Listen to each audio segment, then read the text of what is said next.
Halo, halo, apa kabar Anda semua? Bagaimana akhir pekannya ini? Mudah-mudahan Anda bisa menikmati akhir pekan ini dan kalau di Jakarta saya kira Bung Rocky ini banyak sekali orang hari ini yang akan nonton juga Formula E ini hari yang kedua dan kabarnya Pak Jokowi itu direncanakan akan hadir bersama dengan pejabat Gubernur DKI Heru Budi. Kemarin sudah berlangsung juga dan yang banyak dapat sorotan itu adalah Anies Baswedan ternyata tidak dapat undangan dan dia beli tiket sendiri dan nonton di di tribun bersama dengan masyarakat yang lain gitu. Ya biasanya mereka yang justru inisiator awal itu karena soal-soal persaingan di dalam sejarah, Hmm. biografi lalu dihilangkan. Padahal Formula E itu identik dengan Anies Baswedan tuh. Hmm. Jadi bayangkan misalnya kalau hari Pancasila 1 Juni dirayakan di istana dan Ibu Mega nggak diundang, itu sama aja masalahnya tuh. Jadi sebetulnya keadaan kita mau kita terangkan pada publik bahwa dendam-dendam politik itu menyusup ke segala arah dan merusak Ya. watak bangsa ini. Hmm. Nanti orang asing atau jurnalis asing misalnya mau bikin wawancara tentang sejarah Formula E di ibu kota, beberapa ibu kota termasuk Jakarta, dan mereka nggak lihat bahwa Anies hadir di acara kemarin itu dan tahu bahwa Anies hadir dan bukan duduk di sampingnya Sandiaga misalnya atau Hmm. siapalah Komunitas ya. tokoh itu. Kan itu pertanyaan etis jadinya. Ini jadi ada formula E tapi formula yang tidak etis sebetulnya. Oh, oh Dan ya ya ya ya ya ya ya ya menarik itu. dan kita mau supaya apa yang apa yang seharusnya diucapkan oleh Presiden Jokowi nanti kalau dia nonton di situ pada wartawan. Dia mesti singgung, oh, oke, saya kira saya harusnya bertemu dengan Pak Anies karena Pak Anies dan saya sama-sama pernah ada di kabinet, saya pernah ada di DKI, Pak Anies ada pernah di DKI, dan kita sekarang bersaing secara politik. Kan mestinya ada klarifikasi itu. Kan orang bertanya kenapa Anies nggak diundang, kenapa yang lain diundang dan dapat kedudukan VIP. Jadi ini masalah yang ya orang akan tafsirkan bahwa artinya penguasa sekarang itu masih dendam pada Anies. Padahal Anies sendiri mengatakan bahwa ya udah dalam kehidupan demokrasi ya biasa aja ada perbedaan visi dalam pembangunan, ada perbedaan ide, tetapi yang nggak boleh ada adalah perbedaan itu dieksploitasi secara politik. Itu dasarnya. Tapi konyol juga sebetulnya. Akhirnya publik akan menganggap bahwa ya pemberitaan tentang Anies memang tidak dihalangi. Nah, menghalangi pemberitaan Anies juga ada pemberitaan. Ya, justru malah jadi seperti kita selalu penting ingatkan ini orang akan lihat loh, ini kok sampai segini parah begitu, kok ini dizolimi. Ini kan justru kita selalu ingatkan kan di sejarah kita menunjukkan bahwa orang itu kan cenderung orang ini melo kan Indonesia ini juga selain sering pelupa melo dan biasanya kalau orang zolimi malah justru dapat simpati. Dan sekarang ini saya kira justru orang akan lihat loh luar biasa ya Anies dia nggak ngambek dia datang dia beli tiket sendiri dan dia nggak merasa minta dapat fasilitas gitu dan nonton di tribun biasa saja gitu. Ini cara membunuh karakter orang yang kacau. Jadi karakter orang itu nggak bisa dibunuh tuh. Yang bisa diajukan sebagai problem adalah ide dia, cara berpikir dia. Jadi membunuh karakter Anies itu Hmm. artinya justru mengingatkan bahwa Anies punya karakter kan dasarnya begitu kan. Jadi menyesal sekali kalau orang-orang di sekitar Jokowi atau ya di sekitar gubernur pejabat gubernur sekarang itu mengeksploitasi isu ini seolah-olah mau memberitahu bahwa nih kami nggak undang Anies ya kasih kami poin. Lo terbalik justru nggak mengundang Anies, poinnya pada Anies bukan pada kalian. Jadi Hmm. dungunya di situ. Jadi kalau misalnya mau halangi Anies, ya halangi aja dalam perdebatan nanti. Kalau masih ada kasus hukumnya dibuka kasus hukumnya kan. Jadi Hmm. makin lama makin absurd upaya untuk menghalangi Anies. Kita ingin supaya uh, persaingan itu diajarkan di dalam kurikulum politik kita sebagai persaingan fair. Prabowo sendiri menganggap bahwa Anies sebaiknya dicalonkan supaya head to head dengan dia tuh. Ya, ya, ya. Ganjar juga begitu tuh. Jadi poin-poin dasar ini yang mestinya kita hargai bahwa justru lawan-lawan politik Anies menghendaki ada pertarungan politik bukan disingkirkan di awal. Kan Hmm. nanti Pak Prabowo merasa loh kok kenapa disingkirkan padahal saya ingin bertanding supaya terlihat bahwa itu ada persaingan Hmm. supaya Ganjar juga ikut di dalam kompetisi dengan Anies supaya Ganjar tahu bahwa ada persaingan kan itu yang ingin dilihat publik sebetulnya tuh. Jadi jangan gelapkan panggung depan itu hanya karena dendam di panggung belakang. Ya, dan sekarang nggak ada namanya panggung depan panggung belakang tuh karena dengan era digital sekarang era netizen journalism itu era media sosial panggung bahkan panggung yang paling belakang sekali belakang jauh pun bisa dibuka-buka oleh publik.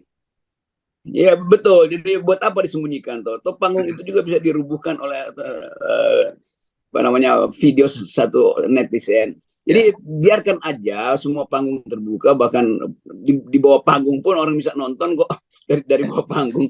Jadi poin-poin ini yang sering kita terangkan melalui FNN, public ethics itu adalah nomor satu karena tadi keterbukaan, nggak ada lagi upaya untuk menghalangi lewat layar yang palsu itu, semua terbuka. Jadi karena keterbukaan, sorotan publik itu tidak mungkin dihalangi oleh politik dendam. Jadi biarkan aja semua sudut itu terbuka.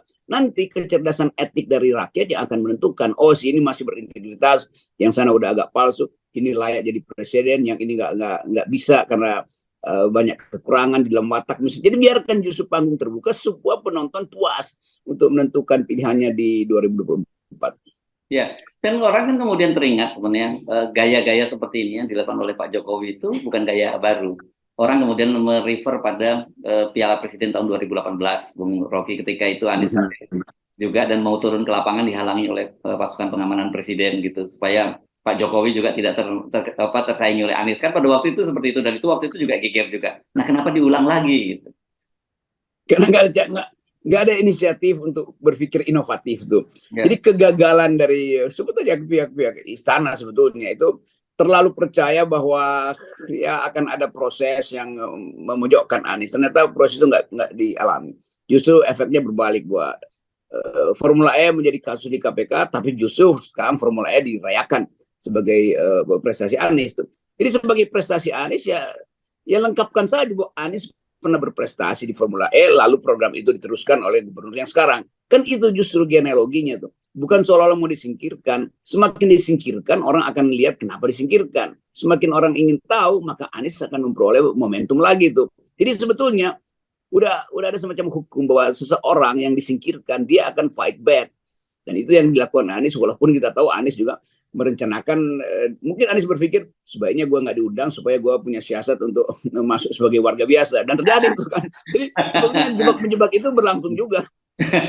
Jadi malah menguntungkan ya sebenarnya nggak diundang ini ya. Iya kan, Anies bilang ini blessing in disguise nih. Ya, Yes. kira-kira tim tim horenya tuh merasa, nah kena loh masuk Ya. jebakan tuh. Jadi Ya. kamera akhirnya pergi ke tribun rakyat biasa, bukan lagi ke tribun. Ya kalau Sandi, Jokowi, siapa yang pejabat gubernur ya udah biasa aja tuh Hmm. sorotan itu. Tetapi menyorot Anies ada di tengah-tengah kerumunan massa, bukan di tempat VIP, itu promosi luar biasa buat Anies justru kan. Ya, ya. Oke, tapi mumpung masih ada kesempatannya, kalau betul hari ini Pak Jokowi bersama dengan jabat Gubernur Heru Budi nonton, nggak ada salahnya sebenarnya di Anies diundang gitu ya. Itu kan akan indah sekali, dan saya kira Pak Jokowi akan menunjukkan, oh yang bukan gua loh ya, itu panitia yang kalau gua justru Anies gua undang. Ini kalau terjadi menurut saya lebih indah ya, dan poin Pak Jokowi akan dapat nilai plus ini di sini. Maksudnya contohin Ahmad Dhani, konser Dewa itu semua diundang sama dia tuh, Prabowo diundang, Ahy diundang, Anies diundang, ada di situ Sandi. Jadi biasakan aja bahwa ini konser yang punya efek politik. Jadi jangan diarahkan sebetulnya, itu berbahaya tuh. Nah harusnya kita tahu bahwa selama tahun politik ini akan banyak konser sejenis atau upacara pembukaan sepak bola lah, upacara musik segala macam. Biasakan aja supaya orang nggak gosip, membuat gosip di belakang itu. Bos ini masih dendam, situ masih dendam. Biarin aja kan, nanti publik akan tahu oh yang sana sebetulnya nggak ada masalah dengan pertemanan di bidang olahraga, nggak ada masalah di bidang seni. Itu soal-soal yang biasa. Nanti misalnya kalau Sandiaga Uno disuruh supaya jangan mengundang Anies kalau ada peristiwa UMKM atau sekarang dia lagi jadi menteri pariwisata, itu jadi aneh nanti tuh. Pariwisata di Jakarta misalnya Anies nggak diundang, padahal orang tahu ada jejak Anies di Ancol yang ada peristiwa event-event baru tuh. Lalu Sandiaga karena pro pada Jokowi nggak undang Anies, itu jadi problem lagi kan. Seolah-olah Sandiaga memusuhi Anies walaupun ada soal-soal sebelumnya. Jadi pejabat publik itu nggak boleh baper. Pejabat publik harus lega untuk lihat bahwa ada pesaingnya di depan kamera publik. Kira ini penting kita bicarakan karena ini bukan contoh yang baik, terutama buat generasi muda kita ya, Bung Rocky, kan kita harusnya ke depan itu mengutamakan masalah etik gitu ya. Persaingan boleh di situ, ini nggak ada urusannya dengan personal kok. ini seperti sekali lagi kan saya juga ingin mengutip Pak Prabowo, ini mereka ini putra-putra terbaik yang pasti mereka juga punya dengan mengajukan diri jadi calon presiden, mereka sama-sama juga ingin memberi kontribusi terhadap bangsa ini. Kenapa mesti ada yang boleh, kenapa mesti tidak gitu? Itu akhirnya kita, kalau kita cari sumber-sumber awal founding parents kita itu berdebat habis-habisan di ruang sidang, tiba-tiba saling numpang naik sepeda atau naik becak sama-sama tuh, dan percakapan di ruang publik itu betul-betul indah tuh karena nggak dibawa dengan dendam. Ini hal yang hilang di masa Pak Jokowi. Jadi keakraban warga negara, keutuhan bangsa ini kan hanya bisa dipastikan kalau nggak ada persaingan yang basisnya dendam. Persaingan itu basisnya argumen, bukan sentimen. Dalam politik begitu mestinya. Tapi bahaya kan begini, Bung Rocky. Sekarang ini kan sejarah. Anak-anak muda ini bagaimanapun sekarang banyak nggak paham sejarah. Padahal seperti Anda sebut tadi, banyak sekali mata air jernih di sejarah kita gitu yang harusnya itu kembali biar direguk oleh anak-anak muda sekarang. Dengan begitu ya politik kita itu kembali ke politik yang kita sebut selalu politik yang adiluhung gitu ya. Ya, politik adiluhung itu mesti datang dari tadi, mata air pikiran, bukan mata air amplop kan. Itu dasar-dasar etika yang kita ingin wariskan. Bukan ya, jangan wariskan lah, itu terlalu seolah-olah kita sok tahu. Kita ingin pamerkan pada generasi baru supaya mereka bisa pilih bermutu mana founding parents kita yang bermusuhan di dalam argumentasi tapi bersahabat secara etis, atau yang sekarang itu nggak ada argumentasi tetap bermusuhan dalam sentimen. Kan kacau tuh. Dan bagi anak muda menganggap bahwa kalau begitu mending kita balik lagi pada prinsip tidak usah memilih, karena yang diperlihatkan adalah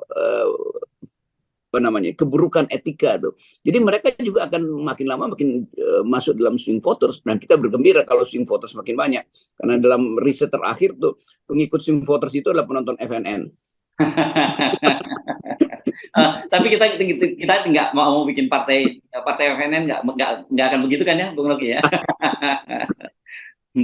Ya, FNN cukup disebut sebagai forum nantang-nantang itu. Ya. Pressure group lah kalau di pressure group, betul. Ya. Itu mesti kita ingatkan juga.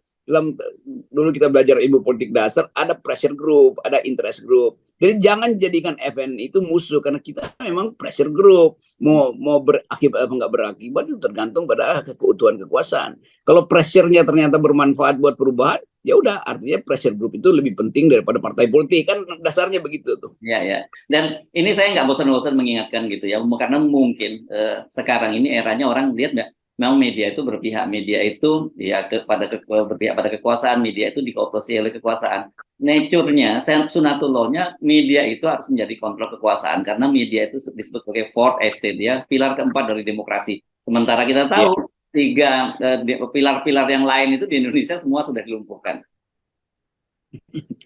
Iya betul. Jadi media punya hak historis dan hak etis untuk mengevaluasi keadaan politik. Dari situ media berbuat sikap. Jadi itu bukan netral nggak netral, tapi mampu bikin evaluasi yang kritis apa tidak. Jadi fungsi media ditentukan oleh kritis apa tidak evaluasinya itu. Bukan netral apa nggak netral. Kalau media netral artinya maling boleh, koruptor boleh, berdoa boleh, segala macam boleh. Nggak bisa begitu. Jadi itu fungsi dari fourth estate itu sebagai pilar keempat, yang bahkan akan lebih kuat ketika tiga pilar demokrasi itu, eksekutif, legislatif, yudikatif itu makin lama makin retak. Jadi FNN akan menumbuhkan sikap kami pilar keempat, kami berhak melakukan ethical evaluation terhadap keadaan politik. Yes, oke, baik, terima kasih Bung Rocky. Dan situasi seperti ini harus kita nolkan, ya Bung Rocky ya. Ya. Oke.